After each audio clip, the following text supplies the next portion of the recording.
I mean, I think social media is the #1 thing right now in terms of what an HR person could do to make HR look a little bit cooler, because every company is struggling with how to leverage social media just to market themselves, market their products, or market their services. And I see this firsthand by going to social media conferences, and also because my company is a PR company, and we advise organizations on how to market and brand themselves with social media. Just generally, everyone's struggling with it, and so if an HR person or a recruiter can come out in front of all of that before their marketing team has even figured out, are we going to have a Twitter account, or do we want to develop a Facebook page? I mean, I think it's just automatic credibility within the organization for a company to be able to, for an HR person to be able to say, we've figured out how we're going to use Twitter, we have a social media policy, and we have a social media strategy, and this is how we're going to go about doing it. But beyond that, outside of the company, I mean, I think it just says a lot to candidates and job seekers when they see that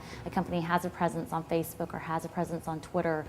It just makes you look a lot more progressive, and so that's probably the #1 thing. I think beyond that, in terms of how HR people can make HR a little bit cooler, I think you have to get out there. You can't, be always, stuck with your HR team in the HR office. I think you need to get out there, be part of the line, walk the floor, be in the stores or whatever the environment might be for your organization. Just making sure that people know that you're visible, that you're accessible, and really just kind of stepping from behind the handbook and your computer, and just being out there as a part of the organization and the community.